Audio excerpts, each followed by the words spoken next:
while now, as you are on recess. How bad is the situation in Tigania West? Tigania West, the situation is terrible, you may use the word, because out of the 36,000 or so households, more than half are affected, which means that only small sections of the constituency might be able to feed themselves. I'm talking about the entire Adwana ward is completely affected, with some areas the effect being extremely severe because they border Isiolo directly. Kejai ward also borders Isiolo. On the lower part, it's terrible. We have Akede ward, which is also bordering the two, and it is also affected to a large extent because in most part of Akede you might not get a crop to maturity. Some of them have withered off at the tasseling stage, if it is for the maize, and therefore they can only be fed to livestock. There will not be any crops, any grains produced. When you look at the other ward, which is Nkoma ward, it's also as much affected. The one that appears that it might have some food is Mbeya ward, which got a little bit of rain, and based on the altitude and the temperatures and the rate of growth of crops, normally we plant fast maturing crops in that part of the sub-county, and we might have some harvest in that area. The other one is the upper part of Akede, which is Kideo, that it's in the highlands and it normally receives some reasonable amount of rain. But the greater part of Tigania West is affected. All right. Yeah. Because so far we are seeing its livestock being wiped out, entire herds being wiped out. Is there a risk or a threat of human lives being lost at this point? There is a serious threat to human life. You realize that people living in those areas have adaptive mechanisms to survive. And they wouldn't need to be given food if we can sustain their livelihoods. Their livelihood is basically the livestock, and there must be clear strategies to do this. And in view of the extent to which we are in the drought right now, we actually are not at the mitigation stage. We are at the response stage. We need to respond with the speed we should, because we are getting into a crisis. When animals start dying, we already find ourselves in a crisis. How then do we respond? How do we structure our response? The first thing that we need to do is identify and locate resources, the relevant institutions. The relevant institutions here I have in mind, I know the Ministry of Agriculture largely supplies food to the country, and also food of both crop and livestock origin. And looking at the livestock origin food, we are talking about sustaining the livestock in the areas that we produce livestock. Most of the beef comes from the ridgelands or from the ASAL areas, arid and semi-arid, and the area that is affected is basically ASAL. We also keep livestock, although we are, both farmers and grazers, so we mix the two. But largely we have the Meru northern grazing area, which is a grazing land, and we keep livestock there for beef only. So looking at that entire area, they are affected. So instead of probably looking at the human being or human life as needing food at this particular point in time, procuring and supplying food to them, we need to look at how do we ensure that we don't lose millions and millions of livestock. Because if we can sustain livestock, these people will be able to survive. The first thing people do is identify where there are pastures. And I want to tell you for sure that people in the northern part of Kenya, the northern ridgelands, all of them, they already know and have moved livestock to where there is standing hay, where there is standing hay. But there are challenges, very serious challenges to those areas. First of all, the disease and pest infestation and infection, they need to be followed up for both treatment and taking care of the pest and diseases. The other issue that is really a serious challenge is water. They need water. We need to do serious and targeted water tracking. And when we look at some of these activities, they cannot be handled by the ministry that does the distribution of food to people who are hungry. It can only be handled by the mother ministry because they are very, very deeply, Ministry of Water. Ministry of Agriculture and Ministry of Water combined. Now, when you talk about water tracking, It means we must identify where the animals are grazing at this particular point in time. They identify where there is standing hay, where there is potential for grazing, and they move their livestock there. With oblivious of the fact that they also need water, and sometimes you might have to track animals to long distances for you to get water. So we need to find them and give them water quickly. Okay. The second issue, because that's what kills animals. It's a lack of water mainly that kills animals quickly. The third issue that we need to do is to go and revisit the transhumance agreements in the communities. You see, every community, neighboring communities normally have agreements on the grazing land. And there are those existing, there are some which probably may not be existing. That's why I'm talking about revisiting, which means we might have to create where they are not there. We have communities talking and communities allowing animals to cross through and to go and graze in those areas, because the most important thing is to ensure that livestock can be sustained. Yes. But listening to you, and you're talking about the kind of interventions needed at this point. Right now. But the National Drought Management Authority gave these warnings as early as October when they realized that the short trains were not going to perform as had been expected. Are you saying that there has not been any intervention up until now from the authorities? I am saying that government takes a little bit of time to reorganize themselves. In the budget, there was no factoring of the drought as an issue. There was basically factoring of resources to various user centers and not necessarily specifically on this issue. So there is need for remobilization of resources and better targeting to be able to address some of these issues. What I'm trying to say is that it is important for us to look at the budget very quickly and see where do we withdraw money from. Maybe cut down traveling and accommodation, maybe look at some of the leisures and put money into surviving, sustaining this. Are you saying you might need a special sitting of Parliament? I'm aware that Parliament is still on recess, and for normal resumption of work to come is around February. Yeah. This is a crisis. Yeah, we are facing a crisis, and if it calls for it, I think there is all the reason why we should have the Parliament sitting early to look at the budget and see how do we reorganize the figures so that we focus on the response initiatives that are required to bring people back to life. There are several other things that needs to be done. There are areas where you realize that livestock traders at this particular point in time may want to take advantage. And most of the traders have possibilities to graze these animals elsewhere. They can move them in trucks and take them to those other areas. But they may not have the kind of money required to move millions of animals. So we may need as a country to quickly create some facility within maybe the Agricultural Finance Corporation so that they can borrow this money at concessional rates so that they may be able to buy these animals. The other issue which is also very important is there are some specific livestock types, let me say, like the lactating cows, those that are already milking, which are kept near the settlement areas. This needs to be responded to. We need to take feed there, we need to take hay. So when we also need to take water, and we need to take the disease and the pest control initiative. So we need to look at all that as a continuum.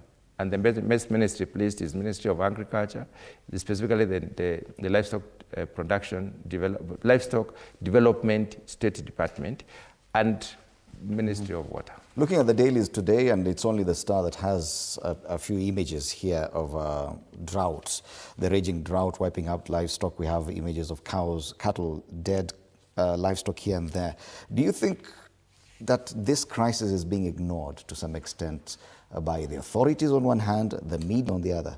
Generally, we talk about other things. This drought is not given prominence. Especially politics. We are very good at over-exploring, detailing politics instead of looking at some of these issues. Now, let me say this. I would like to imagine that the lack of factoring of this crisis or potential crisis in the budget is an issue. And since our country works by the budget, that might have been an omission, which is serious in this particular respect. And that's why we need to look at it quickly. On the part of the National Assembly? On the part of the National Resource Sharing. Now, what needs to be done, because there has already been formed a multi-agency team that is looking at the entire continuum of it.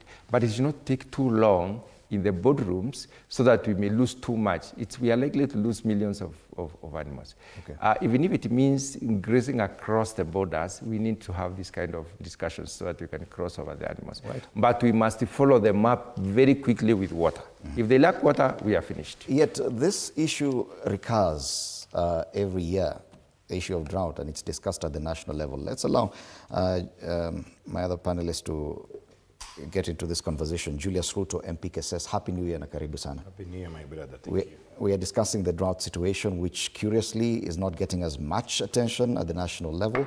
And Bwana Kanyuthia Mutunga here, who represents an area that is largely affected by drought, is calling for intervention at this point. Yet the authorities like the NDMA talked about droughts or the potential of droughts and life-threatening drought as early as October last year.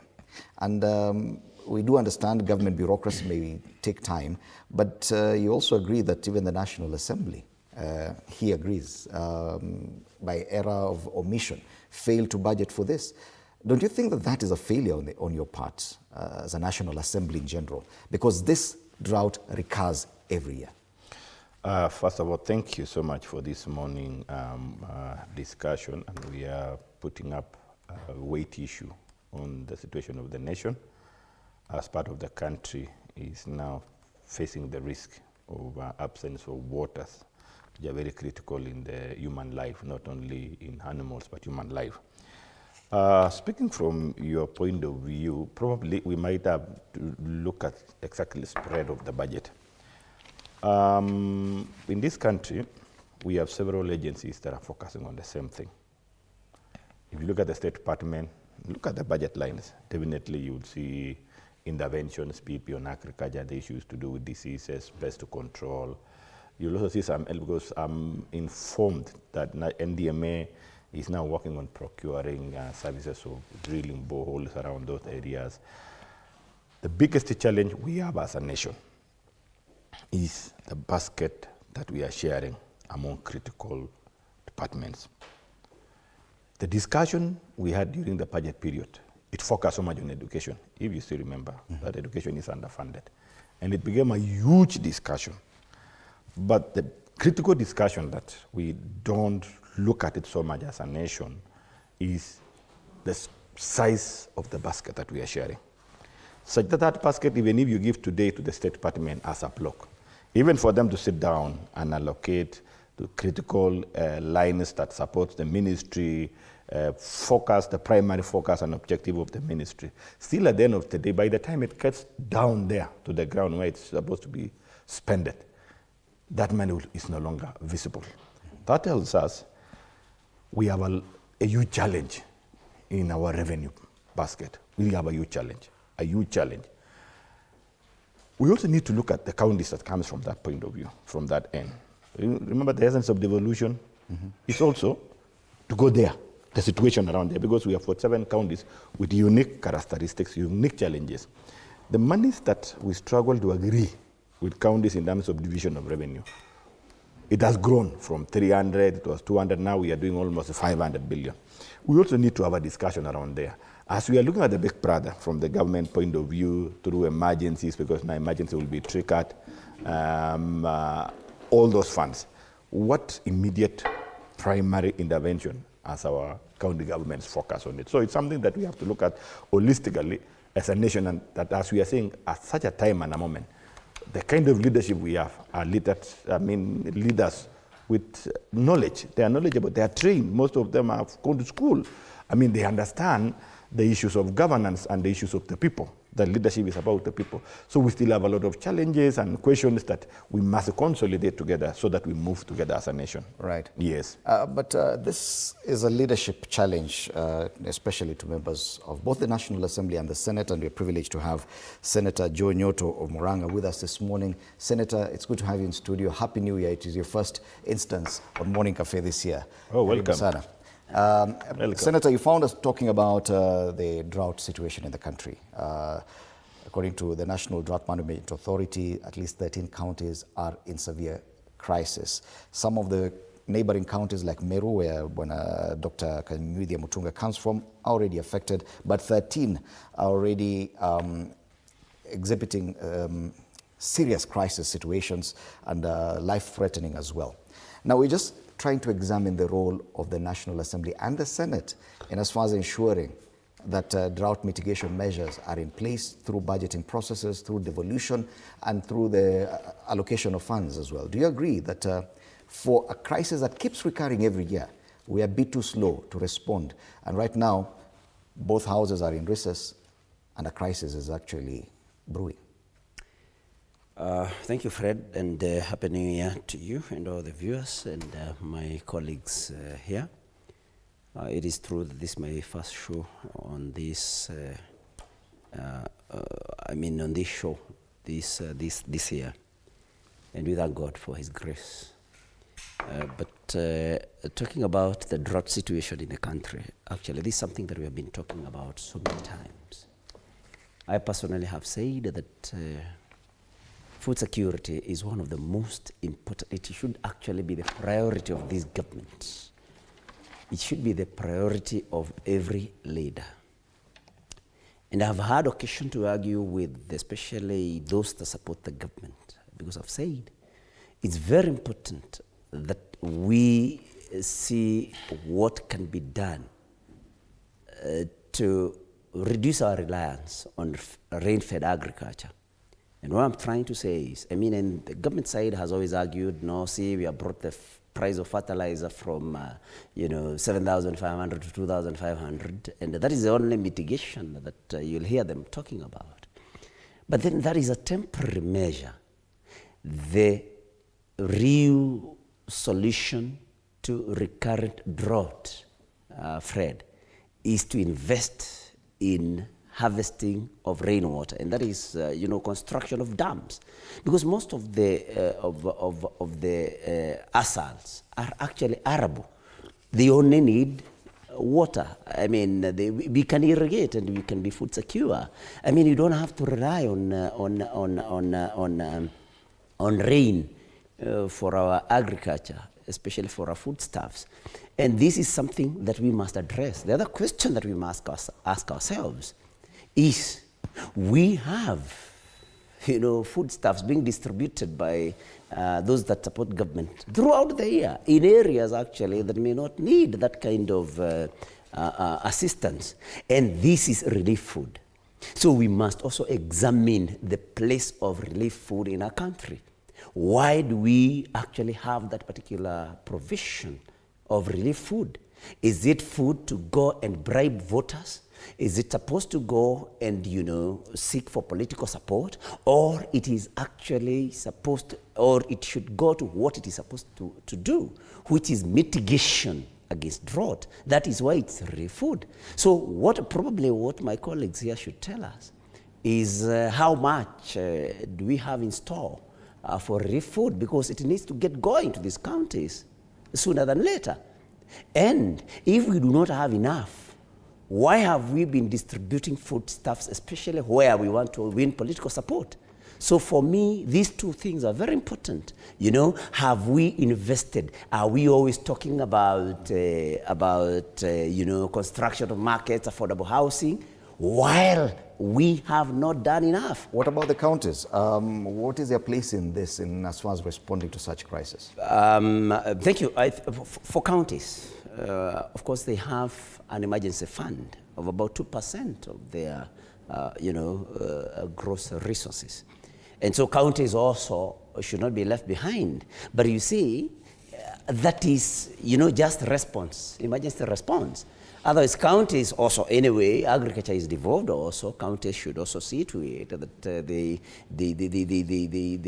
for example, educate farmers on the best, foodstuffs and crops to plant in their counties, and those are the things. But the ultimate solution, Fred, is harvesting rainwater, irrigation, farming, the right use of relief food. This is what, for me, matters most, so that we do not see this thing recurring every now and then. It's a shame that all those years after independence, all those successive governments that have not been able to arrest this problem once and for all, because we need permanent solutions. I think, thank you so much.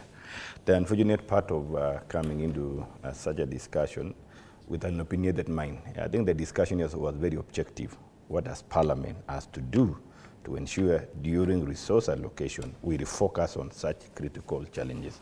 But my good brother and friend, coming up with the opinions of relief food, he has to demonstrate. That is number one. He has to come out very clear and say, this is branded green relief food. And in any case, emergency, I think, has no limits. It's not only focusing on if anything that has been done, especially during the issue of floods, because where I saw intervention government comes. Sometimes rain comes on the wet areas, but it's too much and requires intervention. But that set aside, when we come back and discuss the real issues about devolution, first of all, what was the spirit of devolution in our constitution?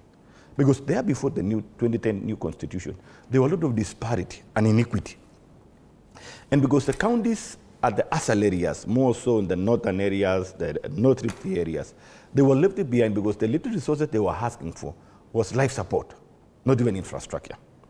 With devolution, what do we expect in those resources going to devolution? Remember, they are receiving devolution money, that is the shareable revenue. They are also receiving what we call equalization fund.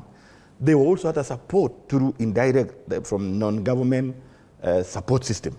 All this put together is meant to focus on the challenges they are facing because they are the brim. Mm-hmm. Their weather conditions has not been static. We thank God for the last 2-3 years, it has been wet throughout the country. Mm-hmm. Now it is coming back where it was before. These are issues that we know they are circles. Right. Any leadership, any sound leadership, I even don't know what Senate, where my brother is sitting, when they are looking at the park, when they are looking at the Auditor General reports, where the money is being put, other than putting on the PE, where hell do they focus on it? I agree. It is that time, and I think through the State of the Nation address, the President came out his clear agenda on ensuring that we move away from relying only on rain-fed agriculture to looking at other sources of water. I also need to invite my good brother to Finance Act of 2024, that is the business amendment laws, and the Finance Act of 2025, where VAT exemption and zero rates was provided for animal feed. This is to encourage, because government cannot provide everything, but to encourage agencies, county governments, to be able to focus on producing staple food, especially during such dry time for our animals. All right. The government of the day cannot support everything. As I've said again, let us look at the basket. There is a big challenge when it comes to spreading that during appropriation, during discussion of the budget. Whenever you want to spread, always education is lamenting, health is lamenting, bending bills is lamenting, every other sector is lamenting. So at times, sharing this particular coin and payment of debt, because that's a problem we have, where we are saying 70% of what we are collecting goes to the payment of debt. So it's a huge challenge that all of us, we must appreciate this. All right, I hold that thought there, and I know Dr. Kanyuithi Mutunga, you'd want to add something to that, but I'll give you an opportunity after the break. You're watching Morning Cafe, TV 47. Ruto with double T.